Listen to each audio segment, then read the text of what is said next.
All right. Now, we actually have two sessions before lunch, so I misspoke earlier, but the one that's happening right now is called How to Deploy SSL for 1.5 Million Domains, a Kubernetes Success Story.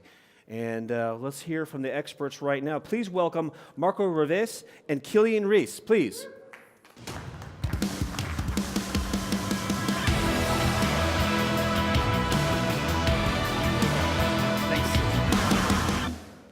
Wow. So the stage is slightly smaller than last year. Hope it hasn't to do something with our presentation last year. Who already had dinner? No one? Okay, so that was exactly what I was thinking when I saw our slot. I think that's the worst slot you can get for a presentation. So let's start. My name is Marco Revesz. I'm the team leader for cloud and automation at InterNetX. I'm a lovely colleague. Yeah, hi, my name is Kilian Ries. I'm project manager for cloud services in InterNetX. I'm evaluating all the new technologies, and I'm the Kubernetes guy. Perfect. And together we are Nitro and Glycerin. Perfect. So let's go back to the year 2016. One of the first products we introduced on the CloudFest was the Encryption Everywhere initiative with our premium partner DigiCert. Our goal was to encrypt every website with SSL on the market. So back in 2016, about 80% of the websites were already encrypted with SSL. In 2018, we already had over 90% encrypted. And today, or with the beginning of the CloudFest, we're super happy to say that we successfully encrypted 1.6 million certificates, or we issued certificates. So the cool thing on that is that we didn't do that in like 10 years. We did it in 5 days. And it wasn't like that there was someone sitting and was clicking like 1.5 million times to encrypt a website.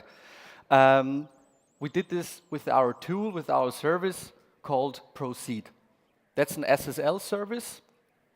And when we started the Encryption Everywhere initiative in 2016, we were like talking about we need a tool which makes it super easy for our customers to encrypt websites. So we sat down and made a product matrix for all the services our Proceed should deliver. So first of all, we wanted to be independent from CAs, but we decided to go with DigiCert for some reasons. We really needed a bulk encryption, which means even if someone says, I need to encrypt 1,000 websites or 10,000, it must be done with one click. We wanted to have an offloading for our customers. We want to have like performance tools integrated into the systems, which means like caching, optimization, and we wanted it to be distributed, a distributed caching mechanism. And so we wanted to have like a CDN, which is should be worldwide, but we don't want it to be like a CDN like the others, like Encapsula, Cloudflare and stuff. We wanted to do it a little bit differently. So the main question for us was at this point, what is the right infrastructure to run such a powerful product and to run it really reliable? So yeah, at this point, my colleague comes into play and had a look at the market at this situation.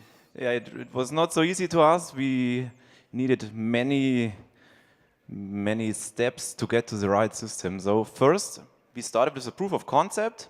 We tried a very flat approach, a really basic setup. We used tools we knew for years. Every sysadmin knew the tools, and we were using them for years. So we started. Oh, sorry, too fast? Yeah. Sorry. So we started with our own backend. Our backend engine just creates the config files, creates our Proceed config files, issues all the SSL certificates, and then we had some basic cron jobs with rsync processes, which was syncing all the stuff to our Proceed engines. The engines were just running NGINX proxies, and all setup was on bare metal deployed. So it's just basic setup. Did it fit our needs? On the pro side, we had a super robust setup, and it was very sysadmin friendly. On the negative side, it was really hard to scale. It was hard to deploy the changes. We had no microservices. We had always to restart all of our stack and such things. We had hard multi-colo support. So you have to set up your bare metal servers in every of your data centers and such things. And hard to maintain. No centralized logging tools, no monitoring tools, nothing. We had no high availability. And for black box, for devs, it was just a black box. So, what we learned so far from our POC was that we really needed a system or infrastructure where multi-colo is super easy, where we can scale on demand, because when you issue a lot of certificates and deploy them in your servers, it gets interesting when it comes to traffic fluctuations. And we needed super high availability. We call it super high availability because not only the systems should be available, even when we roll out changes or changes on our configs, the system should be available. Because when you do, when you issue such a scale, then you really need a lot of, or you get a lot of phone calls if something goes wrong when you have 1.5 million domains not working right. So, I guess we looked at the market. We looked at what technologies are available for our goal.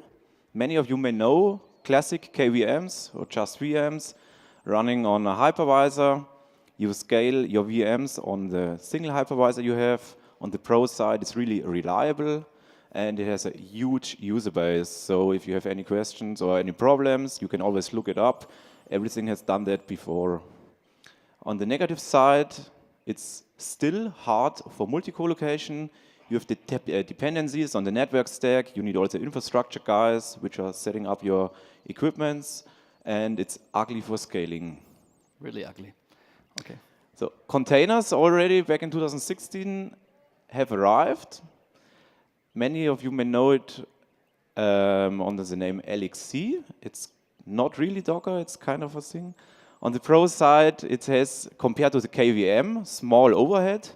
It has an easy scaling approach and it's easy for maintenance. On the negative side, you have still hard multi-colocation support. You have dependencies on the base OS where you're running, whether you're running on CentOS or on Ubuntu. Everything has its own special things to configure, and it's really reliable, and it has kind of an isolation. So it still shares the same kernel. It has an isolation layer, but it's not really what we were looking for. And then there was already Kubernetes. I think we started with version 1.2, maybe 1.1. It was really not the main way to deploy your things back in 2016.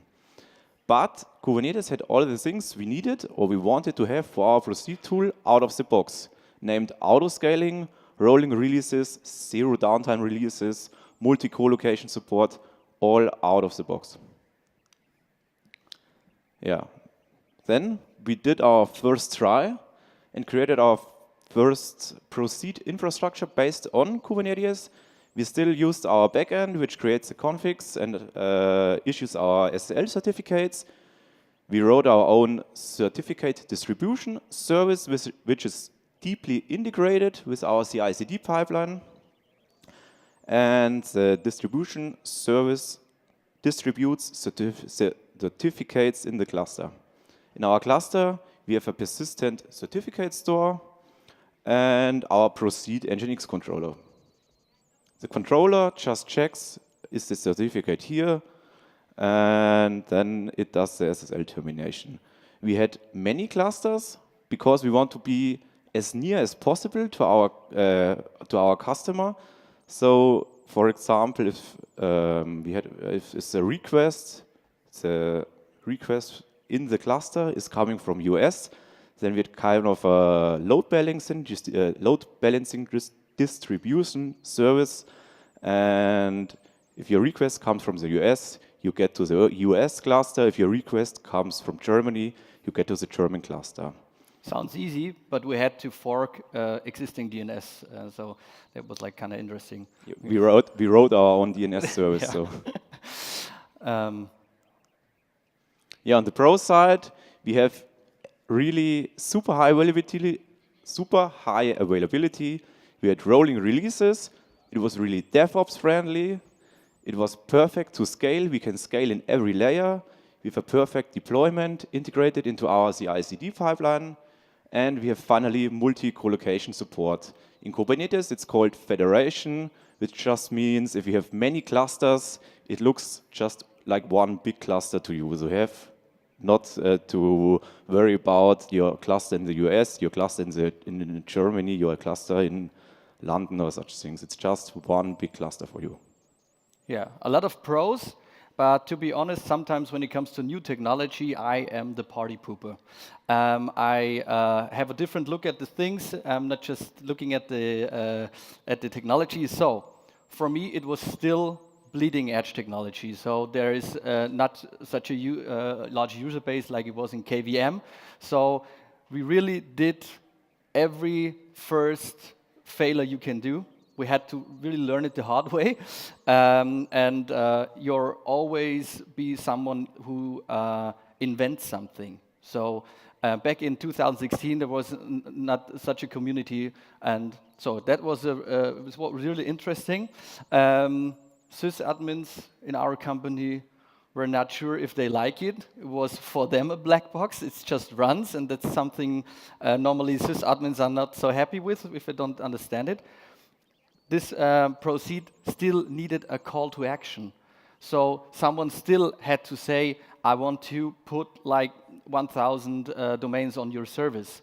So that was something which is not 100% automated, and it really got interesting when you put more than a million onto the infrastructure.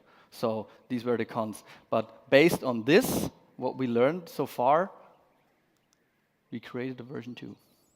Yeah, and we wanted to make it in every layer, no more manual tasks needed.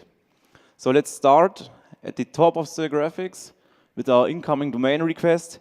We have a new Proceed Certificate AI controller. What does the AI controller? It just predicts if the certificate is already issued or not. If the certificate is not issued yet, we trigger a backend call to our backend, which creates the SSL configs, issues the configs, creates the config files. We have our certificate distribution service, and then the certificates are distributed into our cluster. We have a new storage system in our cluster, like a distributed key value store. So it's distributed over all of our clusters. We are not just in one cluster. We can scale it above all of our clusters. Then if we have our certificate in the cluster, we can proxy our request to the well-known Proceed controller, where the SSL termination and all the other performance optimizations are done. Perfect.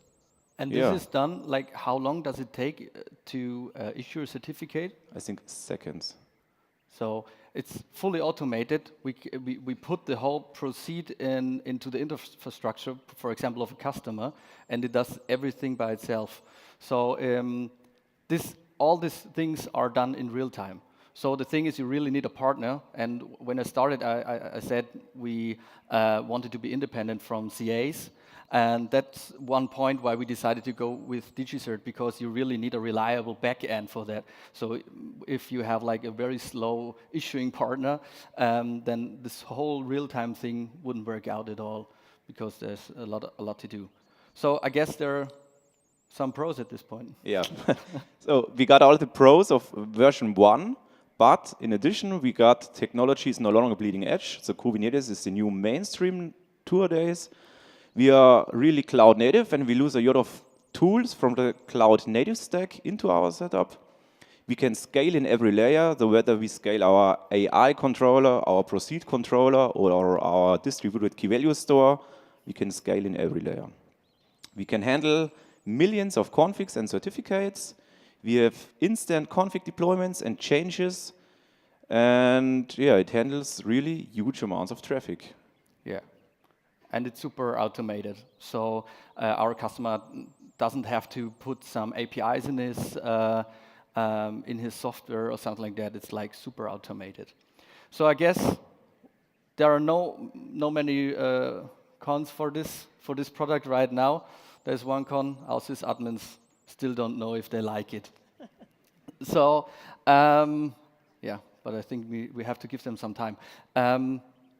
So what did we actually use for this approach to work? Yeah, like I already told you, we use many tools of the cloud native stack. For example, Docker and Kubernetes. I think that's clear. Istio is our service mesh provider. We use Helm charts for templating our deployments. We use Ceph as a persistent storage for our Distributed key value store. distributed key value store of our stateful Welcome. workloads. That was the word I was searching for. Use Elk for centralized logging. We use Ansible for our host deployments. Use GitLab for our CI/CD pipeline. etcd for our key value store, and Prometheus for monitoring and performance metrics. Perfect. So thank you very much for listening to this. I guess it was very short for a very big product to explain, but just visit us at our booth, FO3, and yeah, let's have a chat. Perhaps someone of you is also working with Kubernetes, and we can share some experiences. Thank you very much.